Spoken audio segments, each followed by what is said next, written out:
Hey man, say man, y'all already know what I'm about to say, man. It's the most hated blogger in Texas, Real Tune TV. I wanted to take the time out to review Go Yayo's album.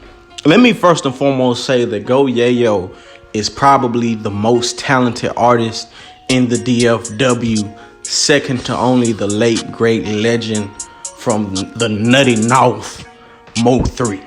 These are facts. These are facts. No one is messing with Yayo musically, nor is anyone in the DFW been able to top Yayo's influence on the DFW. Words like Thuka, he did not invent, but he championed. Again, he did not invent, he did not coin, he championed.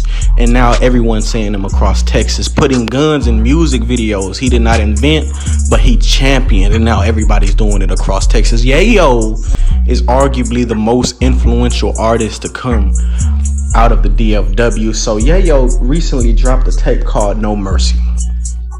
I'm going to go ahead off the back and rate it a 6 out of 10. Why am I rating it a 6 out of 10? It could go lower, but I'm giving him a 6 out of 10 because it was a decent project. The songs jam, like you can listen to it one time, every song throughout, but I just don't see myself listening to it twice. There may have been one song that I might jam again, but I just don't see it. It did not do what it's supposed to do. I mean, let me tell you why. Because I feel like with everything that happened, Yayo, from a situation with the chain, whatever went down, the situation in Houston, whatever went down, but we know for a fact he was involved in a shootout where someone died. I was expecting him to put his feelings, his heart, his emotions into this project to where I feel him. 2020 has been a bad year for everybody, including myself.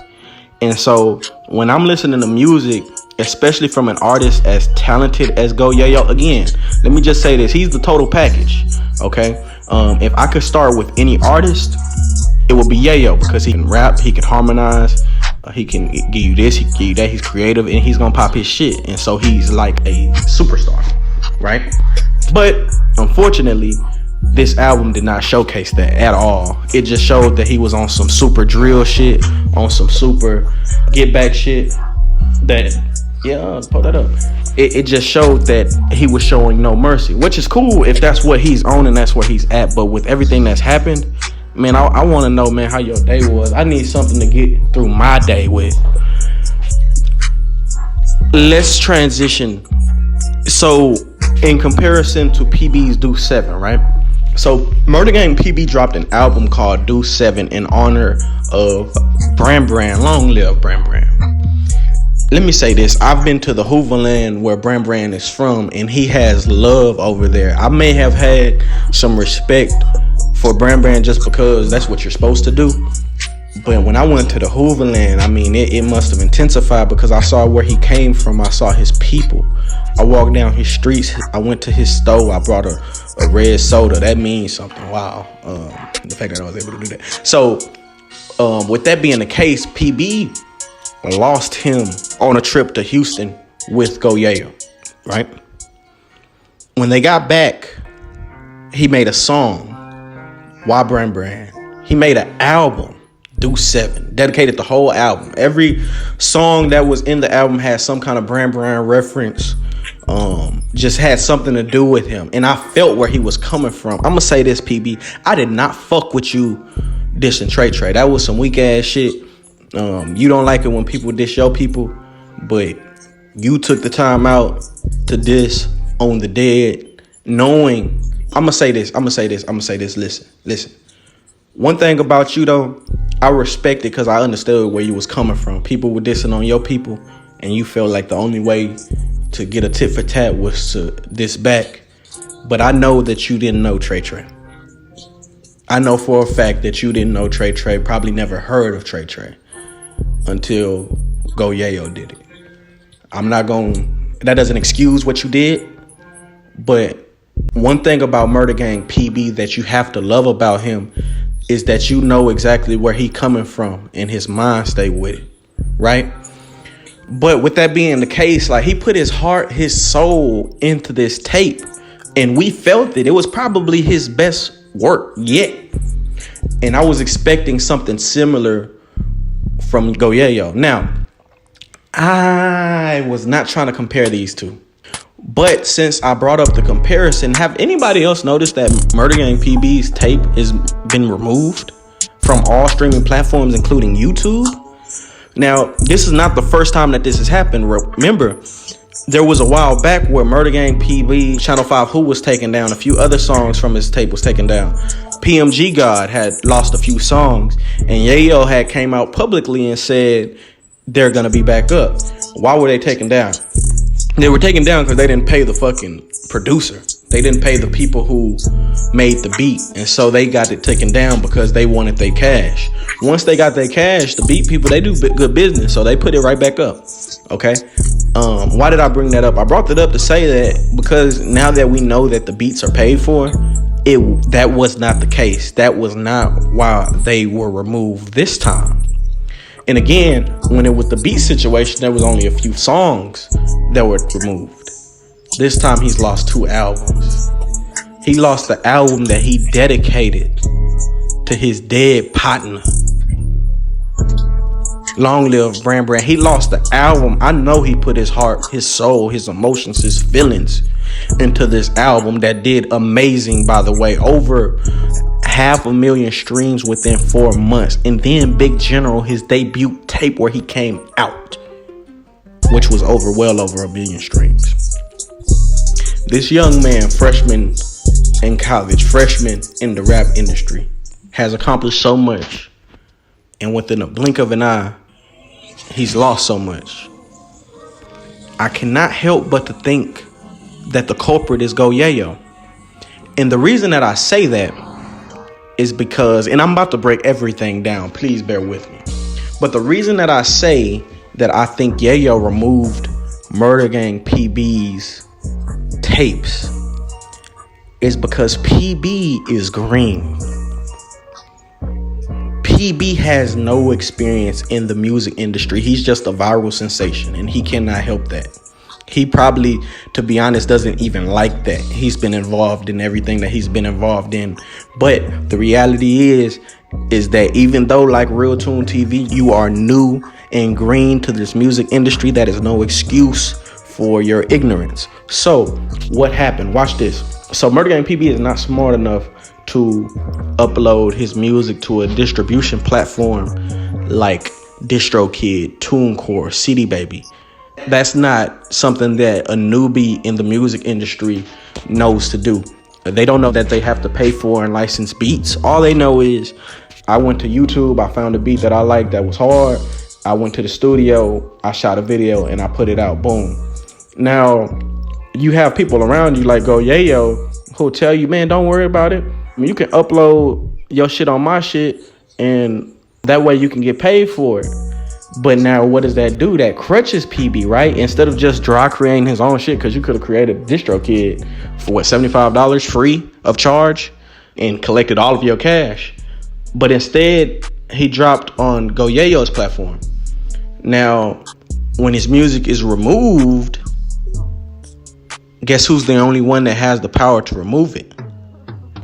The people who have access to Go Yayo's platform, which would be Go Yayo and such. And I don't think it was such and such. Why would Go Yayo do such a thing? Let's talk about it real quick. So there's been an ongoing feud between Yayo and Murdagang PB that's been going on for about 4 months. It's rumored they even got into a fight, a physical altercation. So in order for y'all to understand what I'm talking about here, you have to understand the Houston situation. You have to understand their history with each other. So it's my understanding that Murdagang PB and Go Yayo may have been cordial because Yayo may have came around, but they're 5 years apart. PB's day one niggas are young niggas. Yayo's day one niggas are who he's around now. He's about 23, 24, going on 25. You know what I mean? That's 2 different age brackets. PB's damn near a high schooler. So they are not day one partners. They're not friends. Yayo is more of a hood partner. But you can't really even say he's a hood partner because I'm not going to say all that. But he's like a partner that just a person who just came around. And since y'all fuck with him, I'ma fuck with him. Then he's making music. As I told you, he's a worldwide phenomenon. So you have to respect the fact that PB probably looked up to Yayo a bit. And then Yayo also possesses knowledge that PB doesn't possess in the music industry. So hanging around him benefits him as long as he's getting some of that information. But we can tell from what happened to his tape that he wasn't. So now, a person like Yayo, I'm PB. Hey bro, I got a feature in such and such city. You trying to slide? Yeah, I slide, my nigga. What's the two? Woo, woo, woo. Bram. Hey bro, you ain't going nowhere alone. You my partner. Like, that's not how we do. Yeah, come on then. What you talking about? Again, I tell this story with all sensitivity. I don't mean to make light of what happened in any situation, but so here it is, Vegeta. That's Go Yayo's alter ego, Vegeta. Because you got to think, he, in his own eyes, he is the good guy. But everybody else sees him as bad. Yayo is Majin Vegeta. If you really pay attention and look, he's Majin Vegeta. Majin Vegeta sacrificed himself for his people, but he did it in vain because he did not kill Boo. He just killed himself, right? So Vegeta has this beef in Houston, and it was all started because of a list that Say Cheese put out, right? So Say Cheese put out a list, and on the list, Yayo did not make it. It was a Texas list, okay? Lil Jeremy made it. I think CJ may have been like number 23. They have this big argument. It's on YouTube. But after the list was put out, here comes Yayo. Man, I'll whoop every nigga on this list. Lil Jeremy. Nigga, who? You know, just on some Houston shit, like, shit, I'm on the list. Who he talking about? Like, what you mean? And so the next day, you see Jeremy and Bugatti go live, right? They talk about it a little bit. Whose money? Black money. But they don't go too far with it. But then Yayo comes around and he goes live. Before I continue this story, let me say I got that information from Dallas Globe. I'm gonna give it credit because I didn't know about why the beef originated, but I do remember when I got tuned in. I got tuned in when Yayo went live, and that's when I seen Jeremy's live afterwards. Because when Yayo went live, he dissed the Scoop God. He dissed Kenny Lou. At this time, I was a big Ghost fan. I was jamming Ghost very hard, and I was also jamming Kenny Lou, and then, of course, they were the dynamic duo, so, you know, that was the case. But they had been dead for quite some time.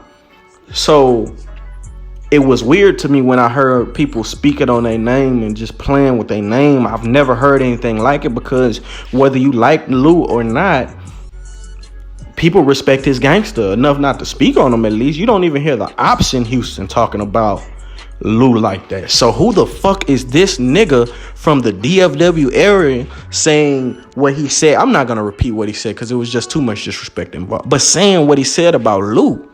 And so this is when Real Tune TV takes an interest in Fort Worth. And then of course I start listening to Yayo's music, and then he dropped 4E Gang to the death of me. The ops gonna be jamming this. If you get it, you got it. But long story short, this is what caused the beef to happen in Houston. So now Murdagang PB, again, he is green. This is why I don't understand why fans are blaming him for saying that he didn't know there was real beef in Houston. Because if Real Tune, a blogger that knows almost everything that happens in the Metroplex, even though I don't speak on most of it, but we seen from reports that TMZ put out that everybody gave them credit for that I talked about 3 days ago, I know what the fuck I'm talking about. Can't say that about other blogs, but either way, I know what the fuck I'm talking about. So with that being the case, if I didn't know about this shit, how the fuck do you expect PB? PB was a kid, worried about school, worried about his friends, worried about fights that he was getting into, worried about parties, worried about bitches. He wasn't that into the music game before he hopped in it. Again, if PB will keep it all the way gangster with y'all, he didn't really get into music until he felt the need to respond to J-Dub because he was stepping on Murdagang so hard. J-Dub was stepping, got a drop on this op nigga. He from Spring Chase. I'ma pull up on a broad day and let them things spray. We ain't shooting at just one nigga. We make his team late. Caught his goofy ass liking coming out the screen. Great. Caught him lacking. Let a nigga bleed. Shop get. He was capping. He was talking hard, acting like a green. So I blow. It's about to go. Man, J-Dub was stepping. And so PB felt the need to answer back. And that's how he got introduced to rap. It wasn't through Go Yayo. As a matter of fact, Go Yayo didn't show up to his first video shoot. What does that matter? That matters because if you really analyze the situation, you understand that as far as people who have clicks go, a video shoot is like a meeting. When you say you at the shoot, people want to be in the shoot. But not only that, it's like this is the time when the whole clique gonna meet up. So why didn't Yayo come? I was there. I watched PB call Yayo countless numbers of times. I watched him call Get Money Lil Ronnie, who came later. And they didn't show up for whatever reason. I'm not gonna hold that against them. That's their business. So on and so forth. To be continued.